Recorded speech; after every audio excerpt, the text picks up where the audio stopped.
Medical TV, a vida e a medicina.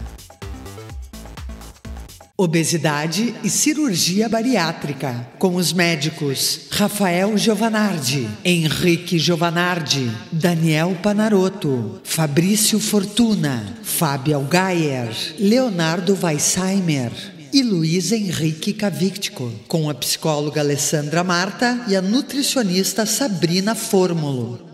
A obesidade é muito simples, né? Se ingere muito e se gasta pouco.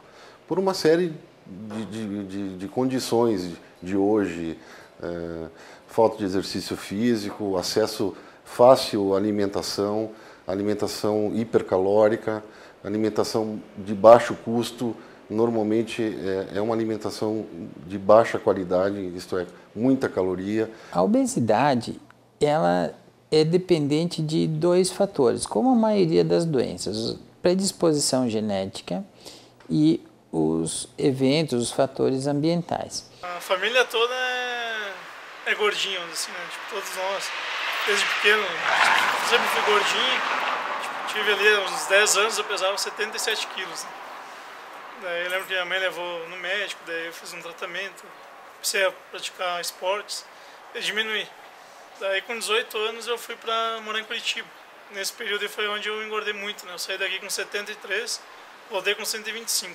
Homens da minha família, tá, por parte de pai, eles tinham uma tendência a engordar. Tá? Nada como, nada parecido da forma que eu cheguei e o peso que eu cheguei. Tá? Eu sei todo o caminho que eu fiz para engordar. Cheguei a jantar numa única noite 3 vezes. Comer churrasco numa única noite 3 vezes. Começava um churrasco às 7 da noite, ir num outro às 10 e ir num outro à meia-noite. As pessoas buscam na comida uma forma de aliviar a sua ansiedade, né? E as suas angústias, as suas frustrações. Tem a questão hereditária que influencia, né, pela família da minha mãe, mas claro que tem muitos outros fatores, né, que vieram no decorrer de toda a minha vida que também ajudaram para que eu chegasse a esse peso. Eu noto bastante preconceito em locais públicos, muito preconceito assim de algumas pessoas. Bom, eu sempre fui um atleta, até os 19, 20 anos, pesava 72 quilos e tinha 1,82 m como tenho até hoje. Houve um momento em que eu, em função da atividade profissional, da mudança de atividade, eu passei a não ter obedecer às melhores regras alimentares. Comia poucas vezes por dia, comia muito à noite e comecei a engordar. Depois a gente parou de praticar esporte, aí casa e aí as coisas começam a mudar ainda mais, né?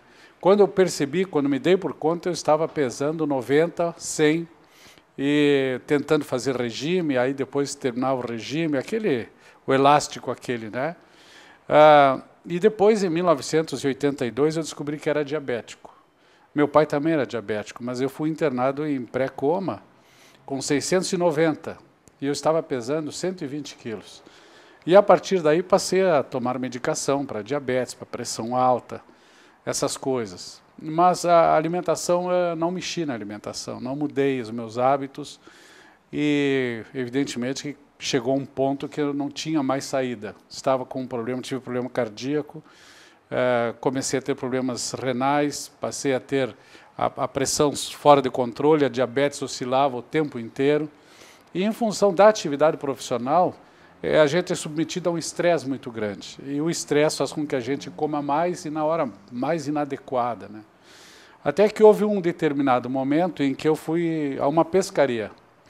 E nessa pescaria eu fui sair do barco e não conseguia sair do barco. Meus amigos tiveram que me retirar do barco. Eu chorei aquele dia. Se a pessoa, mesmo não tendo predisposição genética, comer excesso de calorias descontroladamente durante um longo período, mesmo essa pessoa sem predisposição genética, ela vai se tornar uma pessoa obesa. Existem algumas doenças que podem favorecer a obesidade. São doenças endócrinas, elas são bastante raras como causa de obesidade, mas as mais comuns são o hipotireoidismo e a doença de Cushing. Em 2007, foi realizado o primeiro estudo estatístico sério assim, dos níveis de obesidade no país, que foi de responsabilidade da Sociedade Brasileira de Cirurgia Bariátrica e Metabólica. Então, a pesquisa ela mostrou que 50% da população brasileira está fora do peso, em algum grau. E que 15% destes 50% tem obesidade grau 1 e grau 2. Normalmente com o tratamento clínico, que consiste, como eu já disse anteriormente, de dieta, exercício, medicamentos e modificações comportamentais, uma pessoa consegue perder em torno de 10% do peso inicial que ela possui. Todos sabem que alguns pacientes conseguem perder mais do que 10% do seu peso, mas é importante nós salientarmos que esses pacientes são uma exceção. 5% da população tem obesidade severa, que é a obesidade mórbida, que é a obesidade que a gente mais atua como no tratamento cirúrgico. A minha vida inteira ela foi fazendo regime e o maior problema foi que eu tinha o efeito sanfona, eu engordava, emagrecia, engordava. E independente de ser obesa ou não, eu nunca fui sedentária. Tá aqui o André que eu não estou mentindo, porque ele foi meu professor, né? O exercício, ele é importante mesmo que a pessoa não perca peso. O exercício em si, ele não ajuda a emagrecer quando ele é feito de maneira isolada. Uma pessoa que é obesa e que deseja emagrecer e começa a fazer exercício sem nenhuma outra atitude, ela em geral não emagrece. O exercício, ele traz benefícios em manutenção do peso, ele ajuda a manter o peso que a pessoa está e ajuda a manter o peso que a pessoa perdeu. Ou seja, se a pessoa conseguiu perder 10 quilos, 15 quilos, 20 quilos, o exercício é fundamental para que a pessoa não volte a ganhar peso. Mas, em geral, o exercício isoladamente não faz a pessoa perder peso. A cirurgia da obesidade, ou cirurgia bariátrica, ela se iniciou no Brasil em meados da década de 70. A partir de 2000, mais precisamente em 2004, um cirurgião chamado Francesco Rubino conseguiu identificar em experimentos em animais que a exclusão de uma parte do intestino chamado duodeno levava à cura do diabetes em modelos de animais, em ratos. E a partir daí então começou a se pensar não em somente cirurgia bariátrica para a obesidade, mas sim bariátrica e metabólica, porque o efeito que até então se esperava ser somente pela perda de peso, pela restrição e alguma desabsorção alimentar decorrente de alguns procedimentos, envolve, na verdade, uma modificação hormonal muito importante. E em 2006, então, se iniciou com o termo bariátrica e metabólica. Essa modificação hormonal que ocorre pela modificação do funcionamento do aparelho digestivo, mais especificamente o estômago e o intestino, foi a grande revolução desse tipo de procedimento na última década. Tem um caso de uma paciente que usava 7 medicações e depois da cirurgia, ela perdendo peso, ela acabou necessitando só de 2 medicações. Ela tomava insulina e foi suspensa a insulina. As medicações para hipertensão, ou seja, para pressão alta, ela teve que reduzir, porque realmente todas essas consequências da obesidade que ela tinha foram sanadas. A cirurgia bariátrica no Brasil, ela em termos assim, de número de cirurgias, está em segundo lugar no mundo, perdendo somente para cirurgias nos Estados Unidos. Estou saudável, não tomo mais remédio para pressão alta, estou colesterol ótimo, não tenho problemas com diabetes, me sinto bem, saudável, tenho disposição para fazer academia, esporte, para brincar com minha filha, enfim. Depois da cirurgia, eu praticamente mudei a minha vida, eu sou uma pessoa mais ativa, mais feliz. Quando que essa cirurgia está indicada? Quando é que nós podemos classificar uma pessoa como de possível tratamento cirúrgico ou não. Existem alguns pré-requisitos que a gente tem que levar em consideração. O primeiro deles é o quanto de excesso de peso esse paciente poderá ter. E para isso a gente faz um cálculo muito simples, que se chama índice de massa corpórea. Dividindo-se o peso pela altura ao quadrado, nós vamos ter um índice.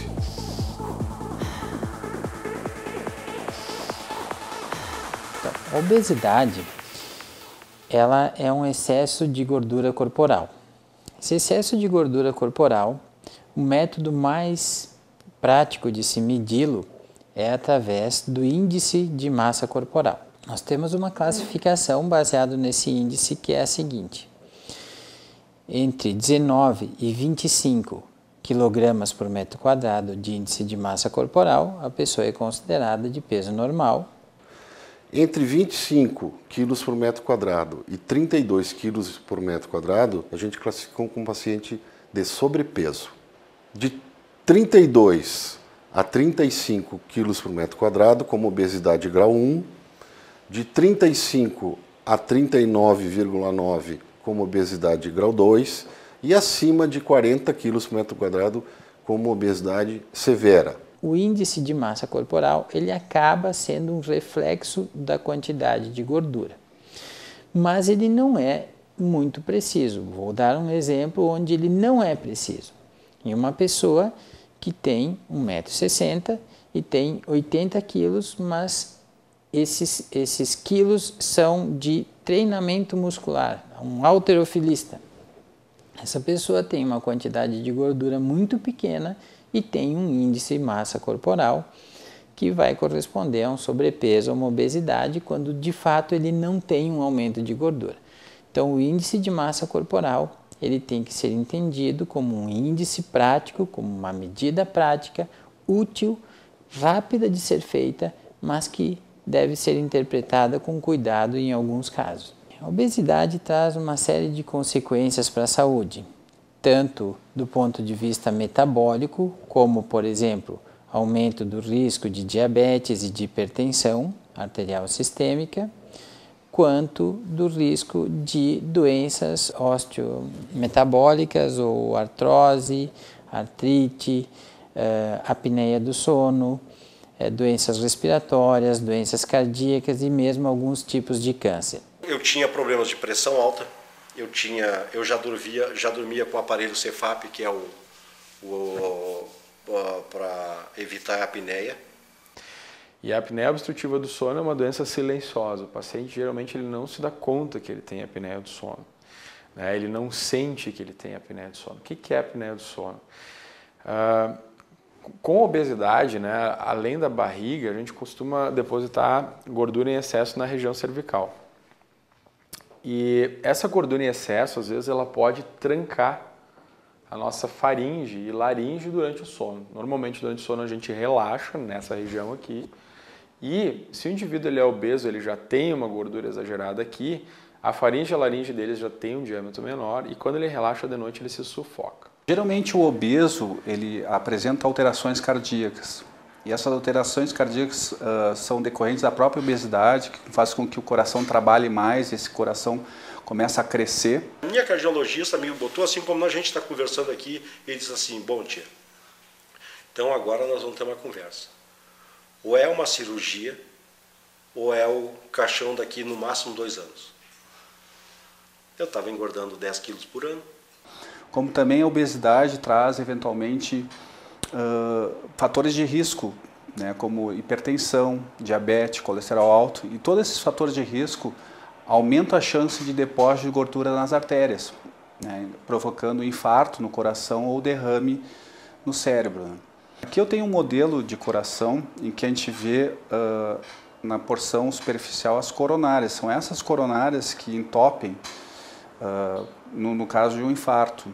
A obesidade mórbida, principalmente, quando o indivíduo é extremamente obeso, apesar de não complicar o pulmão em si, mas aquele excesso de gordura, ele impõe uma restrição na capacidade ventilatória. Então, quando a gente faz testes de função pulmonar para medir a capacidade do indivíduo, a gente percebe que o indivíduo que é morbidamente obeso, aquele que tem o IMC, o índice de massa corporal maior do que 40, ele tem índices respiratórios muito menores do que o indivíduo normal. A obesidade denominada mórbida, morbidade o que é? Morbidade é doença. Então, a obesidade pode ser mórbida ou não mórbida. Quer dizer, o paciente pode ter 36 quilos por metro quadrado e não ter nenhuma comorbidade, quer dizer, nenhuma doença associada. O tratamento da obesidade pode ser dividido da seguinte maneira, com tratamento clínico, onde se utiliza técnicas comportamentais, medicamentos e também dieta e exercício adequada, ou o tratamento cirúrgico, que então é reservado para casos mais graves de obesidade. Hoje nós temos como indicação para a cirurgia as pessoas que têm índices de massa acima de 40, que é uma forma que se calcula pelo peso dividido pela sua altura ao quadrado, sem a presença de nenhuma doença associada, ou pessoas com índices de massa de 35 a 40 que apresentem doenças associadas, especialmente a hipertensão arterial e o diabetes tipo 2. Pacientes menos obesos têm sido considerados para a realização de cirurgia bariátrica devido aos grandes benefícios que essa cirurgia tem se mostrado em pacientes com diabetes e hipertensão, por exemplo. A taxa de complicações diminuiu muito no Brasil, muito. E não deve ser maior do que 0,5%.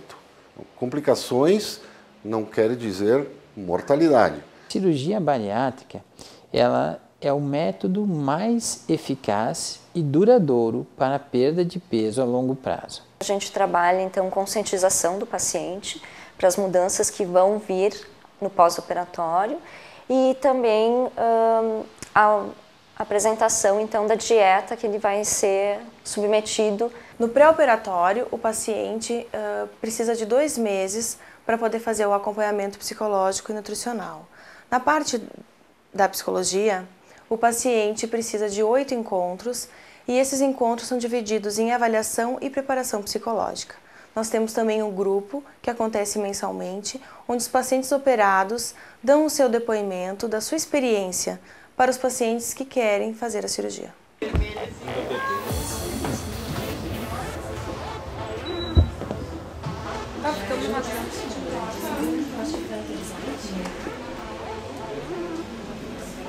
Estou me sentindo muito bem, tenho feito academia, estou adorando fazer academia, faço 3 vezes por semana e eu também digo assim, ó, façam, eu só me arrependo de não ter feito antes a cirurgia. Hoje eu posso dizer que eu sou muito feliz, a minha autoestima melhorou muito, apesar de eu ainda ter um pequeno problema de aceitação minha. Eu, às vezes, me acho ainda um pouco gorda e tal. Aí essa daqui, então, é 3 anos atrás. E essas eu fiz o mês passado para uma agência de modelos. É importante o acompanhamento pré e pós-operatório, porque esse paciente precisa se reorganizar psiquicamente. É muito comum o comer compulsivo ser substituído por outros sintomas, como a adição, o alcoolismo em primeiro lugar, os distúrbios do consumo, depressão, outros transtornos alimentares como a bulimia e a anorexia, ou mesmo a repetição do mesmo, que seria o reganho de peso. Medical TV, a vida e a medicina. A Clínica Sul Diagnósticos por Imagem possui equipamentos de ponta e uma equipe altamente especializada. Diagnósticos precisos, agilidade, atendimento personalizado e localização privilegiada. Sul Diagnósticos por Imagem, ajudando o teu médico a cuidar de ti. A Clínica Nova Pele conta com uma equipe multidisciplinar que reúne médicos dermatologistas, vasculares, endocrinologistas e cirurgiões plásticos. Um complexo de saúde especializado em tratamentos corporais e faciais. Nova Pele, 3214-2677. Leonardo Weissheimer, cirurgião plástico, cirurgia estética de nariz, face, mama e contorno corporal. Leonardo Weissheimer, cirurgião plástico, Caxias do Sul. O Fátima Educação, através da faculdade da Escola Profissional, forma pessoas na área de gestão e saúde. Estude administração, enfermagem, nutrição, fonoaudiologia, técnico em enfermagem ou técnico em radiologia. Fátima Educação, aprender dentro do ambiente de trabalho faz toda a diferença. Cursos, descobertas, avanços, novidades médicas. Medical TV. Anualmente realiza-se em Chicago o encontro anual da Sociedade Americana de Oncologia Clínica, conhecido como ASCO Meeting. É certamente um dos maiores eventos de medicina de todo o mundo, reúne aproximadamente entre 25 a 30 mil médicos e só pode ser realizado pelo seu tamanho na cidade de Chicago neste momento. Tive o prazer de frequentar esse evento outra vez, este ano, e lá nós pudemos ser atualizados sobre as novidades no tratamento do câncer. E o que mais me chama a atenção é que cada vez mais nós estamos entendendo a doença câncer. Se alguns anos atrás nós tratávamos cânceres utilizando venenos inespecíficos contra a célula doente e acreditando que esta célula iria sofrer este envenenamento sem conseguir se recuperar como se recuperam as células sadias, hoje nós encontramos cada vez mais alvos específicos, como você encontra nessa imagem que está aqui, tá? E que nos permite cada vez mais fazer tratamentos objetivos, específicos, sobre o erro genético, o erro da informação intracelular, extra-intracelular, que está acontecendo, o que permite com que o tratamento cada vez tenha menos toxicidade. Este é o grande avanço no conhecimento do tratamento do câncer. Entender aonde está errado, atacar o erro, corrigindo esse erro ou alterando essa informação e fazer com que com isso nós passamos a ter células que param de progredir. Medical TV, a vida e a medicina.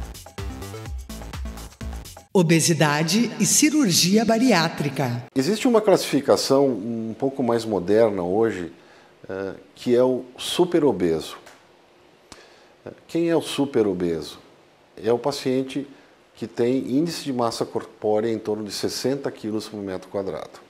Esses pacientes devem emagrecer um pouco para poder ser submetido à cirurgia com menos risco de morbidade, isso é, complicações tipo embolia pulmonar, tipo fístulas e menos taxa de mortalidade. Hoje, para esses pacientes, está indicado o uso do balão intragástrico. É importante a gente colocar que essas pessoas precisam ter uma boa preparação pré-operatória, que isso envolve a gente ter uma noção muito detalhada do organismo através de avaliações que envolvem o cardiologista, envolvem o pneumologista, exames de imagem que investiguem o esôfago e o estômago, que normalmente é a área mexida, né? Então através de uma endoscopia digestiva alta, os exames da ordem de ecografia da parte abdominal, muitas vezes ecografia dos membros inferiores para avaliar situações que possam levar a tromboembolismo, que é uma das principais complicações, e uma avaliação laboratorial extensa, para que a gente possa avaliar desde a função hepática, a função endocrinológica, a parte de lipídios, de colesterol. Nós precisamos ter uma noção realmente de como está a parte metabólica dessa pessoa. Então, quando o indivíduo tem apneia do sono grave, ele tem um risco maior de desenvolver complicação pós-operatória ventilatória. E é por isso que, de rotina, a gente aplica testes, perguntas simples, para tentar estabelecer quem tem ou não tem apneia do sono grave, e a partir daí já fazer um período mínimo de observação e tratamento pré-operatório e planejar um pós-operatório mais dedicado, mais cuidadoso para que esse indivíduo não tenha complicação. Geralmente o cardiologista ele vai avaliar as consequências da sua obesidade. Então, muitas vezes o paciente tem que fazer uma ecografia para ver o tamanho do coração. Eventualmente se faz um teste funcional, seja um teste de esforço, uma cintilografia para ver se há grau de obstrução nas coronárias. E também se avalia o paciente como um todo, vendo o perfil glicêmico, ou seja, a glicose sanguínea e os exames de sangue. A cirurgia em si, ela está muito bem estabelecida, as técnicas estão muito bem estabelecidas. Nós temos materiais hoje muito melhores que se tinham há 5, 6 anos atrás. E a cirurgia padrão ouro hoje é a cirurgia por videolaparoscopia, isto é uma cirurgia minimamente invasiva.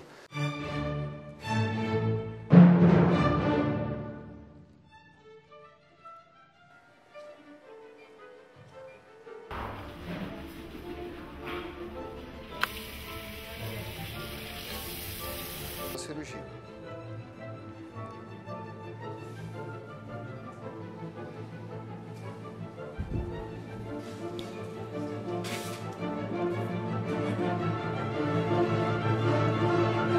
Que é por meio do qual a gente introduz as pinças que fazem o procedimento cirúrgico. Então aqui tem alguns tipos de materiais, pinças, tesouras, porta-agulha.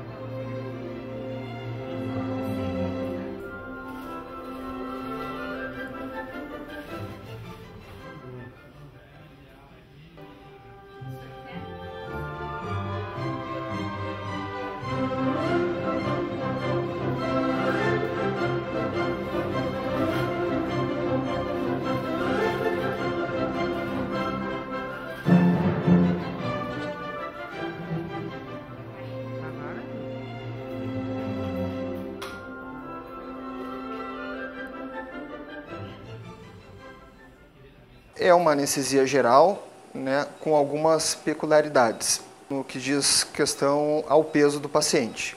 Outra peculiaridade de diferença dessa cirurgia para outras, além do acesso venoso, é o acesso à via aérea do paciente, a intubação.